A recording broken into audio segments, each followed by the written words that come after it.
Hi, welcome to C.L.A.G.G.Y. We are C.L.A.G.G.Y. Corona Lockdown Action Group. Yeah! I am a lonesome hobo, and I've got a feeling inside I can't explain. I was born by the river in a crossfire hurricane, and Papa was a rolling stone. So as a kid, I never had enough moss, nary a sprig of sphagnum. I am a gnat in the ear of the wounded elephant of my own incomprehension, but I love to boogie, a jitterbug boogie. Anyway, that's enough about me. What about you? You with the stars in your eyes. Well, moonlight becomes you, goes with your hair, and all of you, you certainly know the right things to wear.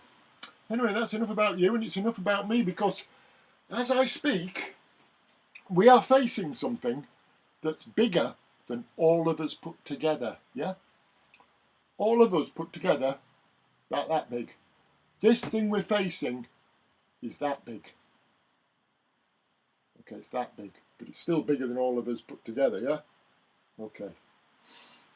Now, it's essential at this time that we stay in this all together. We must be in the all together, because when cracks start showing, somebody's got to close the curtains.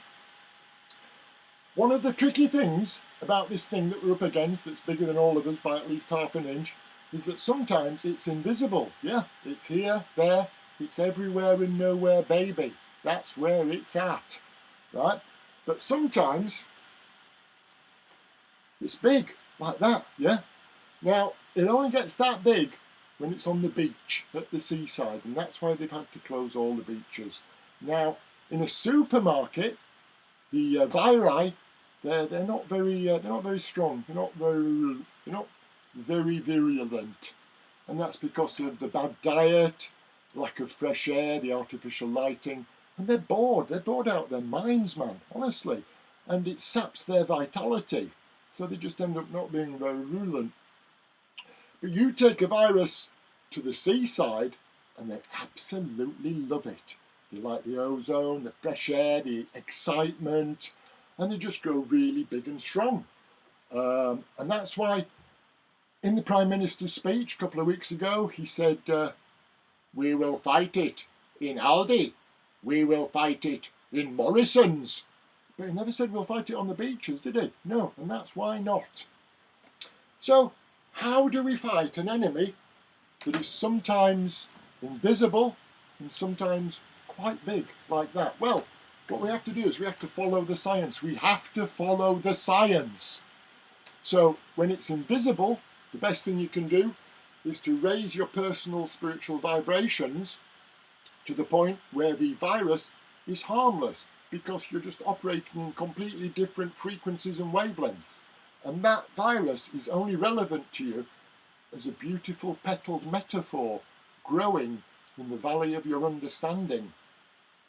But when they get big, you can smack them one or set them on fire. You can do stuff, right? You just have to follow the science. You have to follow the science. You have to follow the van. My old man said follow the van and don't dilly-dally on the way. And it's that clarity of instruction, courage and discipline that's going to get us out of this conundrum. It's not really a conundrum, is it? It's a pickle, yeah.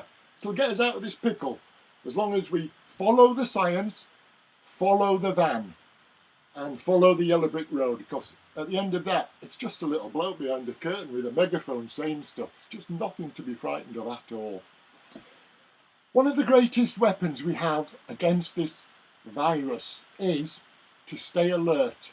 They really don't like it when you stay alert.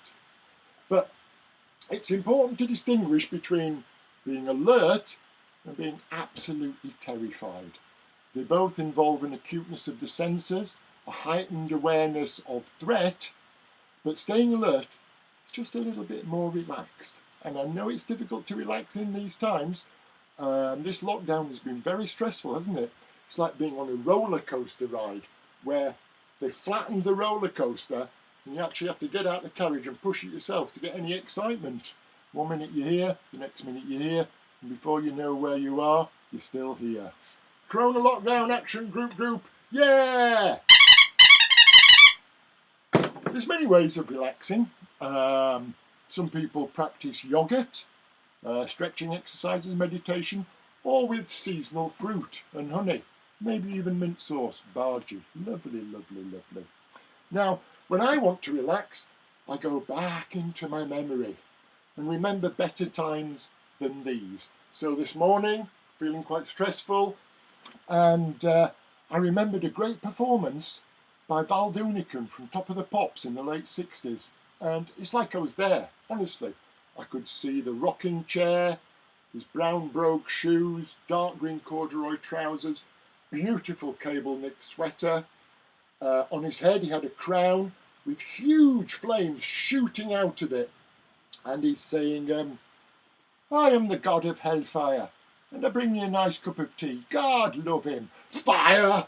I take you to burn. And, you know, I just felt refreshed afterwards. A good memory is an everlasting treasure house of comfort and instruction. Yes. Anyway, we'll be back next week with more tips on how to survive the lockdown from Corona Lockdown Action Group. Yeah! No, come on, off, get off.